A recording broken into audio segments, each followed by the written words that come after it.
I made a promise to the souls in purgatory that I was going to keep and fulfill at the end of November. I was about to break it, and then I remembered this story. My friends, if you want to support this channel in any way, please do so through Buy Me a Coffee. If you are doing the Daniel fast during the season of Advent leading up to Christmas, check out this great video here. So I want to share with you this awesome purgatory story. Then I will tell you a little bit about what happened to me. And then after that, I want to share a second purgatory story that talks about our suffering here on earth compared to the suffering in purgatory, because this is a topic that people have been bringing up in some of the comments. Let's get into it right now. It happened during the time when Charlemagne ruled. In his retinue, there was a certain noble, righteous, and exceedingly devout knight. When death stared him in the eyes, realizing he could not escape paying the debt of divine justice, in the purgatorial darkness, he called his nephew to his bedside, whom he held dear, and spoke these words to him.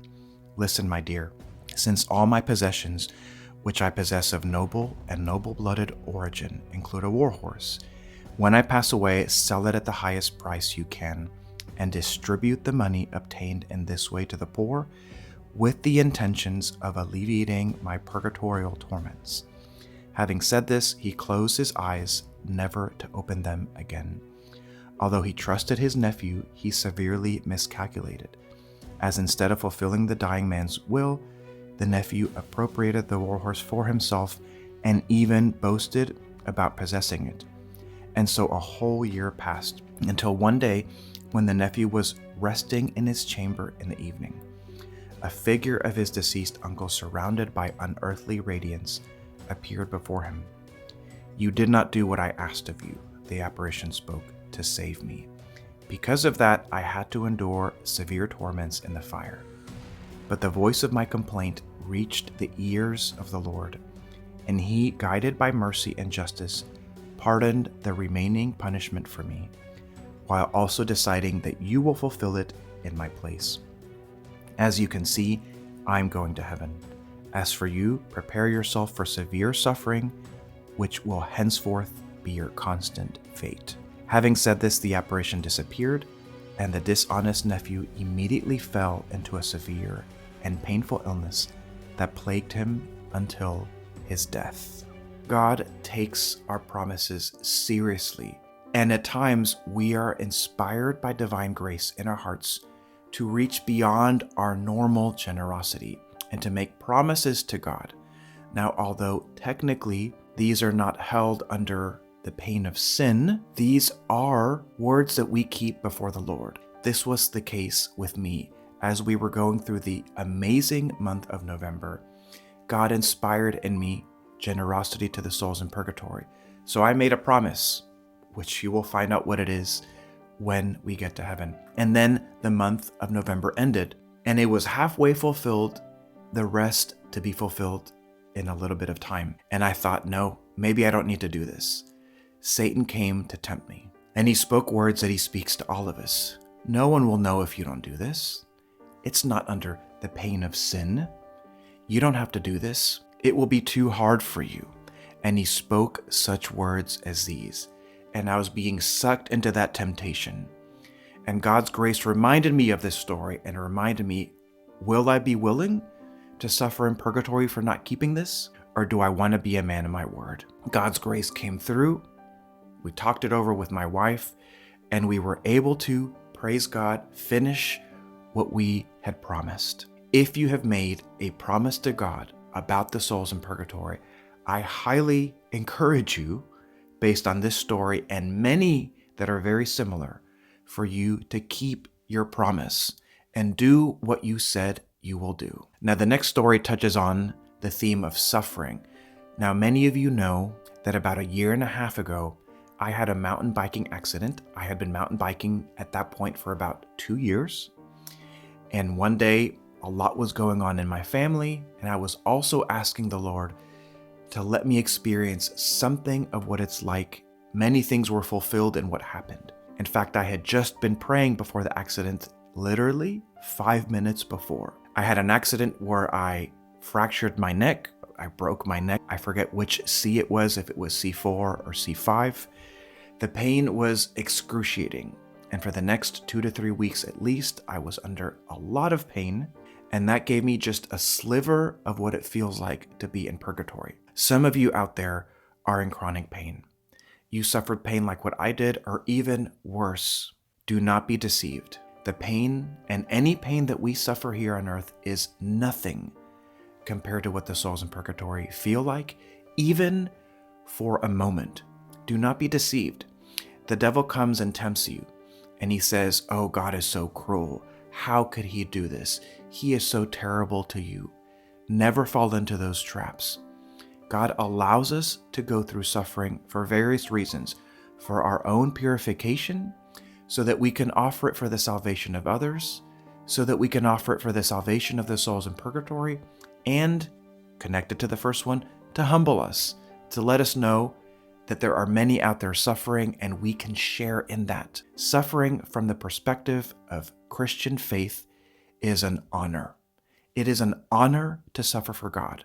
This purgatory story showcases this truth. Once upon a time, a certain man fell ill and experienced excruciating pain. His suffering was so severe that every day he earnestly begged God to send him death so that he would no longer have to endure it. Instead of death, God sent an angel to him who said the following: "Our Almighty Creator gives you a choice, either death and 3 days in purgatory afterward, or another year of life in your body, and during the same suffering you are experiencing now. However, once that year is over, you will go straight to heaven. A year or 3 days." The sick man didn't hesitate for long. He chose purgatory. So his wish was granted. He died and found himself in the fiery abyss. After 1 day had passed, the angel visited him again and asked if he still stood by his previous decision. But our deceased, with indignation, exclaimed that he had been deceived because he had already been roasting in the fire for not just 1 day, as the angel claimed, but for countless ages.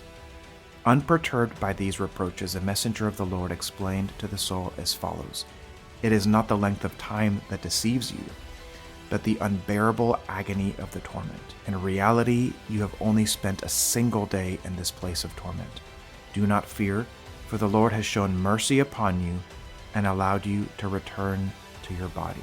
How eagerly our departed one agreed to this, and just as promised, he suffered due to his illness for the entire year, and then he was taken straight to paradise. Do not look at suffering through worldly and shallow eyes. Rather, know that it is a gift.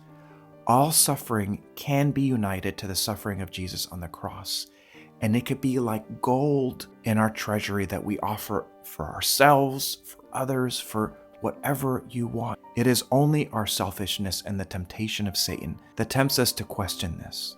My friends, if you are undergoing intense suffering right now, do not lose hope. Know that this is God's mercy in a very painful form, and hard to believe this. But consider this story, that the rest of your life suffering like this could be less than just a moment in purgatory. And were you there, you would deeply regret your choice. Offer it up instead to Him and trust in His mercy. My friends, again, if you want to support this channel in any way, please do so through Buy Me a Coffee.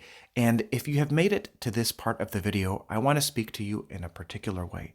First of all, thank you for your support.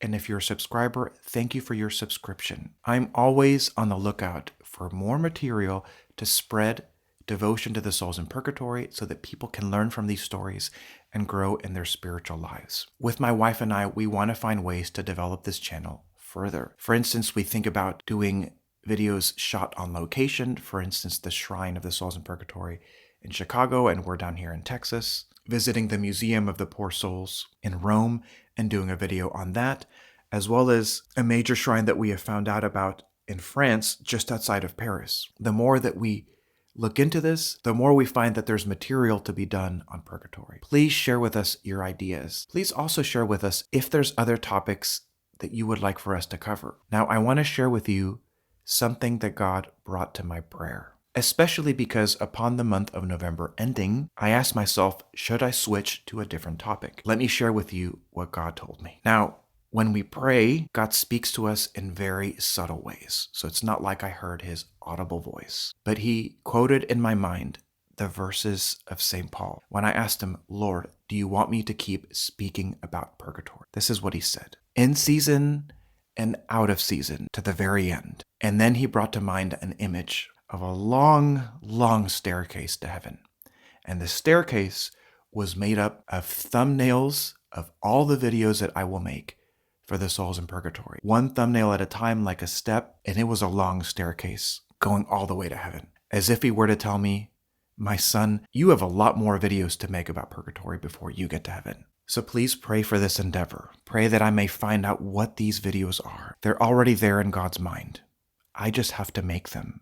And I need your help, most of all, by your prayers. And whatever ideas you have, please. I especially want you to know that I do not want to limit myself to any certain type of video on purgatory. That's why I often go to secular videos to get ideas for doing the craziest things in order to inspire people to believe in purgatory. I don't just want to preach to the choir. You understand? I want to reach people that don't believe. That's why sometimes I try to think outside the box. Pray for this channel and continue supporting it. I will see you in the next one.